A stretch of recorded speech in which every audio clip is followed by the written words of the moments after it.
The United States Army presents The Big Picture, an official report produced for the armed forces and the American people.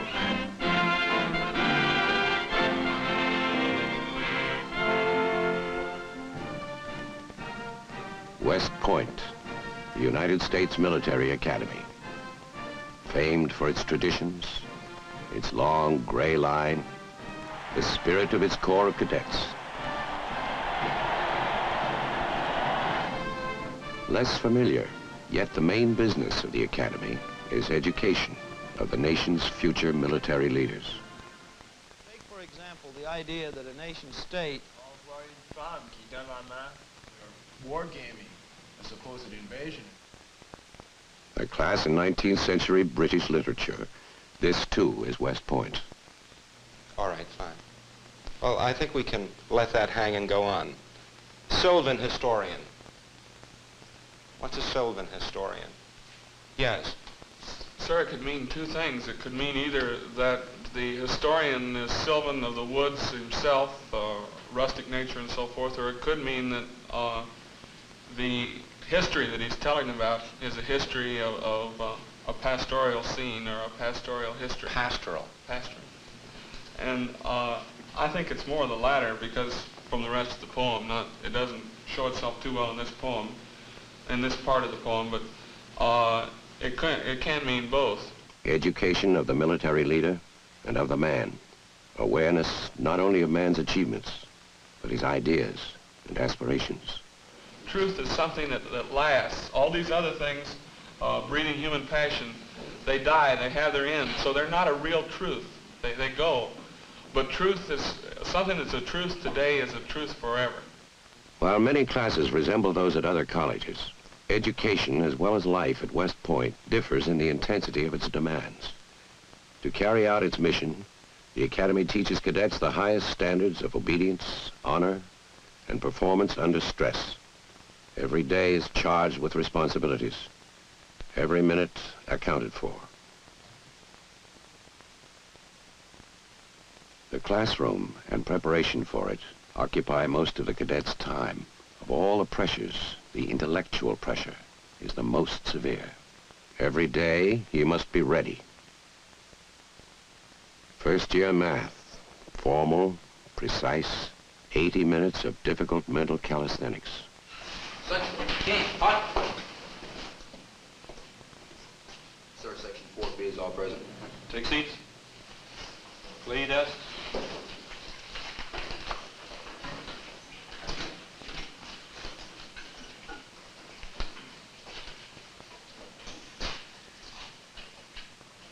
Stagger your desks.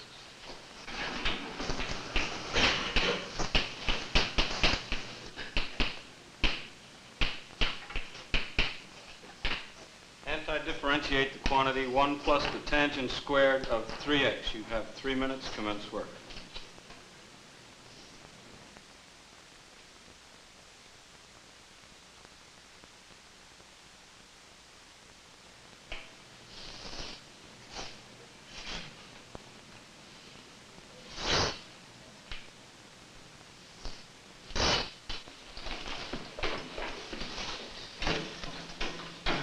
Mr. Lind and Mr. Buckley will have front boards. Mr. Mayhew and Mr. Bachman will have question boards. The remainder of you will have problem boards. Pick up a pamphlet, your slide rule, and take boards.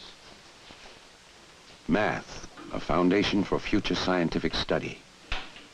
Also a laboratory for developing mental discipline. The new cadet is challenged to think clearly in a crisis atmosphere. In a sense, he is on a battlefield, marshaling his knowledge for a moment of decision. We have an independent variable, and when we make use of a value of the independent variable, then we arrive at a function valuation, one of this set. So relate the two now. Sir, it's the functional valuation of the,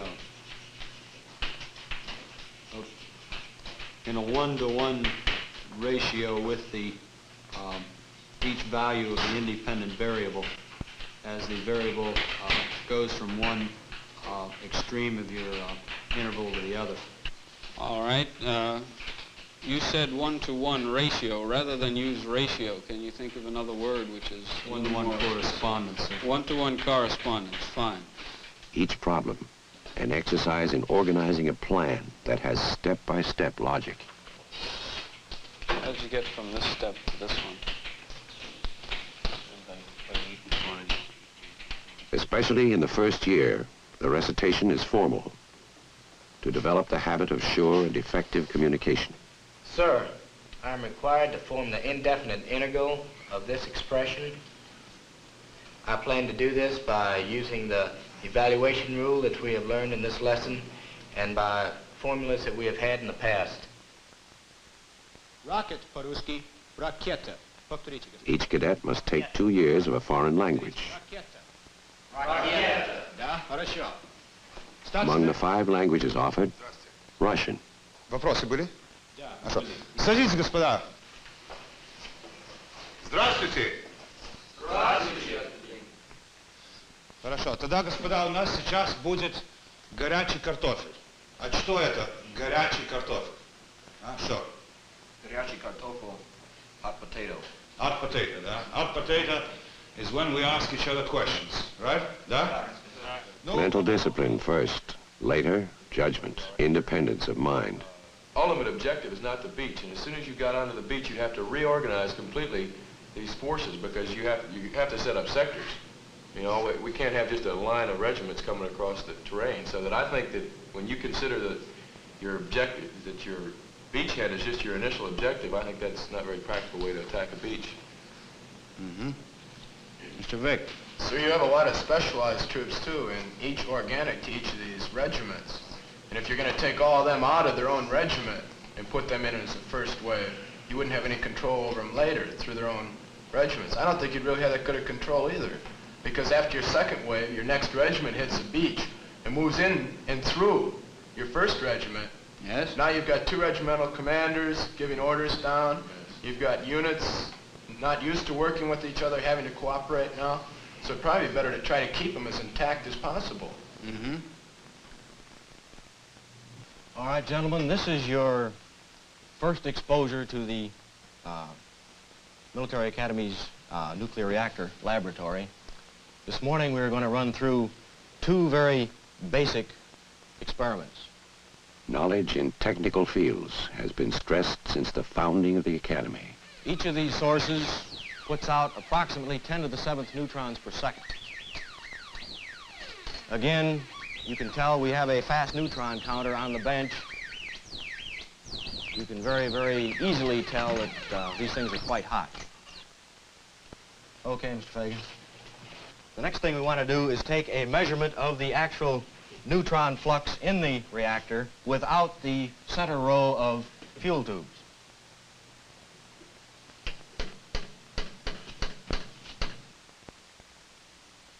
Supposing that you had to select the orbit for a worldwide mapping satellite, what orbit would you select?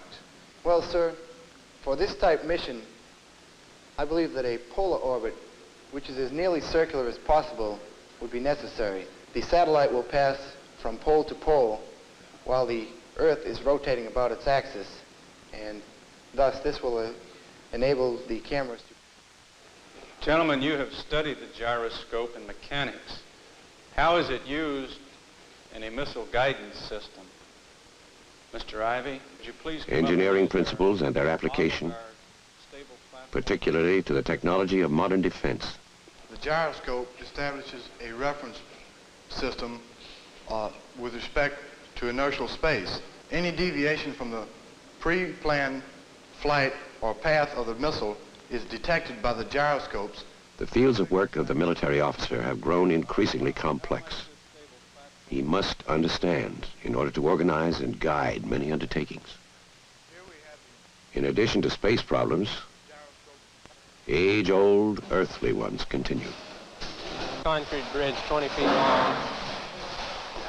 Inland, Texas. Minimum strength, 3,000. See what I gotta get. Okay. We're gonna need about 9.68 of water. Need 9.68. How much water you got on there? We're going to need 9.68. You got too much. We're going to need about 14.8 pounds of that light sand and 22 of the other. Right. There. Get off, yeah? No, that looks pretty good. Right. Okay.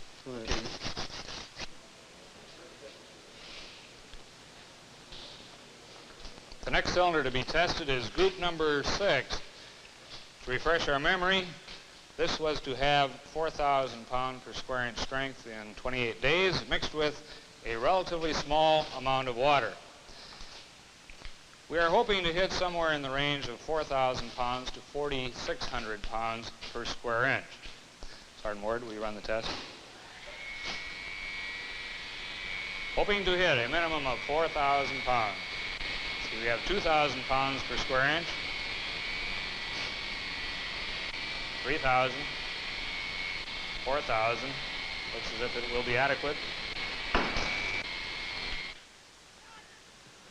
Here we go! Right. Another kind of laboratory, testing mind and body.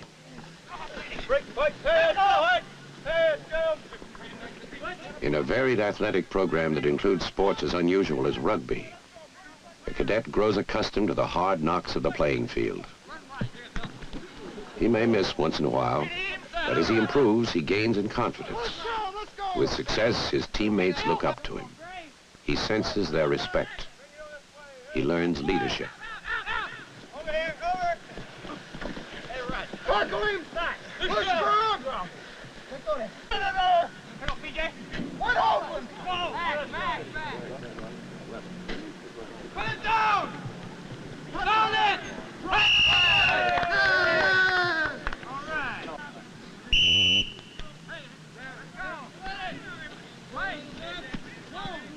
Now, one thing that's going on here that I reminded you about before, I'd like to bring it out again. You people as coaches are responsible for the conduct of your players, whether they be on the sidelines or whether they be on the field. Now, there's been too much rough stuff going on out here. I want to remind you again, the official out there is running the ball game. It's up to you to see that your players do as he tells them to do. Any questions on that? Okay, take off. Let's get going. Gentlemen, if the meeting will please come to order. Responsible for cadet education, the academic board, presided over by the superintendent of the academy. Colonel Harburg, with respect to Colonel Schick's course in environment, will this be helpful in motivating cadets for your elective in space mechanics? Yes, I think it'll be very helpful. In fact, I can think of two ways in which it will improve our conduct of the course. First of all, we have to spend some time now in orienting the cadets as to the heavenly bodies and other astronomical knowledge which they haven't had previously. Once the cadets now taking environment progress up to my stage, I won't have to spend this time in the indoctrination phase. Secondly, it will help to motivate cadets to take this particular course as an elective. I also look for help from improvements or advancements which are being made in the Department of Mathematics. And I think that Colonel Nicholas will have some ways of improving the motivation and the preparation for space mechanics. Yes, that's correct. About 2 years ago, we introduced into the differential equations course for the first year men, fourth classmen, a brief treatment of calculus of orbits. The curriculum undergoing change to keep the cadet abreast of a changing world. In fact, I saw that in the 2 terms of next year that you have 130 signed up for advanced calculus the first semester and only 30 the next. How about that? How are you going to handle that problem? We'll probably approach the dean and ask him to divide them a little more equally. I would object if he did, because I'm offering space mechanics only in the 2nd term. So I'm looking for a lot of these people taking advanced calculus in the 1st term to come to me in the 2nd. I've called you in because I see from this list that you've chosen space mechanics for one of your electives. Do you know what you're getting into? Not completely, sir. I believe that I have a reasonably good idea of what I'm going to be taking. What do you think the course consists of? Sir, I would imagine it would consist of a basic study of astronomy and problems of putting a vehicle into orbit. That's right. Do you know how much computation is involved in such a study? I have a generally good idea, sir. Well, you're not so high up in the class. That's one reason why I want to talk to you. Do you think you can handle the mathematics? I believe I can, yes, sir. In other words, do you think you can do better than you have been doing? Yes, sir. Now, I don't want to embarrass you, Mr. Calhoun, but have you had distractions to keep you from doing your best? I've had a few distractions. Or is it a question of lack of motivation and interest in something else? I would say it was more having distractions, sir, than lack of motivation. Well, if you are given the opportunity to take space, you've got to apply yourself more than you are applying yourself now in fluids. Do you realize that? Yes, sir. You think you can do it? Yes, sir. How have you done in fluid mechanics? Sir, I stand right around 200 in the class in fluid mechanics, That's sir. pretty much your average standing in other subjects, isn't it? I'm somewhat lower than that in mechanics of solids. What is your best subject? My best subject is law, sir. How did you do in history when you took that? I stand number 21 in the class now in history, sir. Well, why didn't you choose an elective in that field? Sir, I believe that I know more in that field now than I do in the field of solids and applied subjects. So you have made this choice to give yourself more education, not to give yourself an easier way of spending your first class year. Yes, sir. What's your other elective? Sir, I believe I'm going to be taking national security problems. I'd like to examine now this notion of Dr. Niebuhr's that there is a sense of community between ourselves and the Soviet. Do you think there is, in fact, this kind of community, if you will, an overlap of our national interests, which would permit some progress in arms control or perhaps even disarmament? Bud? Well, sir, the use of this word community disturbs me just a little bit. I'd rather use a word like mutual interest. And it occurs to me that there are several ways in which arms regulation would be of mutual interest. First of all is the idea of preventing the further spread of these weapons, the idea of preventing the terrible all-out Holocaust, the idea of diverting some of the resources which we now spend on nuclear armaments to a more so-called useful application, such as improved roads and urban renewal and things like this. And it's for all these reasons, for all these various mutual interests, that I think that there is good reason to believe that arms regulation would be possible, not for any presence of community in the world today. In place of the strict mental discipline of early years, a freer, more relaxed atmosphere. If the United States and Russia decided to disarm and get rid of all of their nuclear weapons, and well, who's going to emerge as the top dog? It might be China, it might be India. We don't know, but this is something that we have to consider. Disarmament. We must maximize the utilization of economic resources dedicated to solving health problems. Prepared to argue both sides, West Point has drawn the affirmative, Ohio State the negative. Now, the status quo, due to what must be branded as economic waste, is prevented from obtaining maximum use of the medical dollar. Basically, the case which we have had from this affirmative team in today's debate has been an indictment of supposed inadequacies in the present system in terms of cost analysis or in terms of administrative waste. But I don't recall ever once having heard from that affirmative team a listing of anyone or an enumeration of any body of citizens within our United States that were not receiving adequate medical care. Recall, our first contention was our national strength must be at a maximum. Now, that's quite simple. We're all agreed. Our second contention was that health must also be at a maximum, and we're all agreed here. And our final contention was that the only way to maximize health is to maximize the way we spend our health dollars. Every cadet is encouraged to go as far and as fast as his abilities permit. In the library, his horizon is unlimited. From the works of many scholars, he is challenged to select, judge, decide for himself. Once a year, the upperclassman works on a monograph, a paper on a subject of his own choosing. Calling for several months of research, the task is undertaken with customary West Point seriousness. From the entire junior class of several hundred cadets, 2 papers will be selected for special honors. Well, today we have that period you've long awaited for, handy back of the monographs. When you began writing your papers, you, of course, picked a topic and you thought about your problem. And then you started researching and thinking about it. What I'd like to know, a few thoughts on at least, are to what extent and how did your concept of your paper, did your ideas shift? Did you learn a great deal when you were researching? What did you think about while you were doing it? Did you end up where you started, in other words? How did the concept change? Do you have any thoughts on it? Well, I started mine, sir, on the Irish Revolution and had a preconceived notion that this was one of these spontaneous affairs of the nationals trying to get free of the government. And when I got into my research, I discovered that the problem in Ireland when the turn of the century was more or less a political problem, and that the revolution itself wasn't exactly what I thought it was. Mm-hmm. So I had to change my my entire concept of my attack on the paper. Well, some papers varied a great deal. I think it depends on what you were talking about. Now, for example, Horton, I would think you had a rather peculiar problem. Yes, sir, I'd say that was probably the big thing. I had to tone down some of the better-known philosophers and build up some of the ones that are lesser known in other fields, but are well-known in international order and writings on that subject. Well, let me hand these papers out again, and you can take a look at them, and let me know what you think about it. As you look at them, make a note, and then see me afterwards if you would.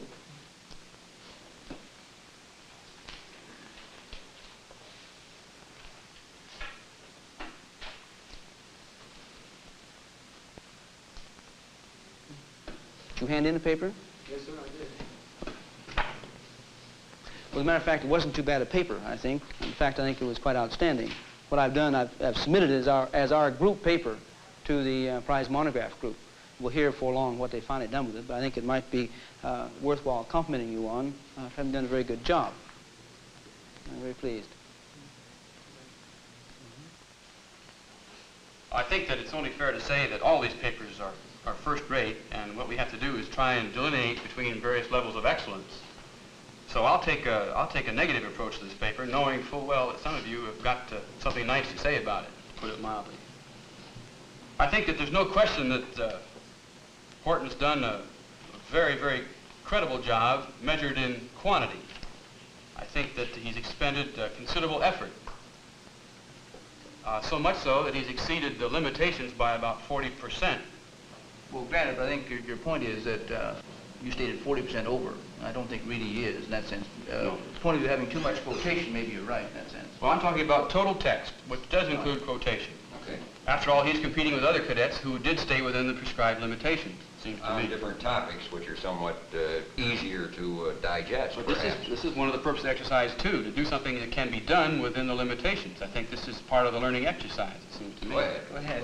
Let's look at something on the credit side here. After all, this seems to me to be an unusually sophisticated area and a sophisticated effort for a second classman. I think he's taken on something which he didn't cover in class by any means, and on which he has done a great deal of original work. And in that sense, I'm very, very favorably impressed by the paper. I think we're not rewarding quantity of excellence, but quality of it, and I think this is where he falls off. His thesis, as I see it, is that the Enlightenment provided a basis for the present international order. Now, he never sets forth what the international order is. He has some very naive misunderstandings, it seems to me, of what the situation is today, the international realities of the world scene. What do you feel about this? A couple of thoughts.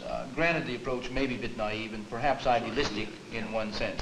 Another point which I think should be tossed out is part of this his ideas came from a seminar last fall, which was on the international order in preparation for our student conference. And I think they talked in these terms, quite idealistic, and after all, at what age are you supposed to become cynical and pessimistic? I think it may it may well have stemmed from the sort of thinking that went on and looking for the philosophical foundations of an international order to bring peace and justice in the world. And after all, he is only a junior in that sense. But is this the basis, in fact, for the international order of the 20th century? I can't see it. Where does it come through? Good grief. Sure, we're all for motherhood and against sin, but is this the basis for any realities today? Yeah, that's fine, but why should we criticize him for things that people as prominent as Louis Sohn in the Harvard Law School and what have you are perfectly willing to put their whole intellectual and academic career on? What I'm asking for, Jim, here is that he bring in conflicting viewpoints. He's bought what particular people have said, hook, line, and sinker, and hasn't got the contrasting side of it. That's what I'm bringing out. And you're worried that the thing is so I think long. you missed his thesis here, Owen. The thesis is the...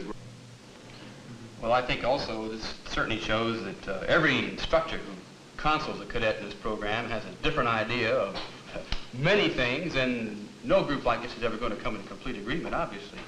Anyone have any other... I guess we voted in favor of international order. We're for it. We're all idealists at heart. That proves that. The circle of learning widens.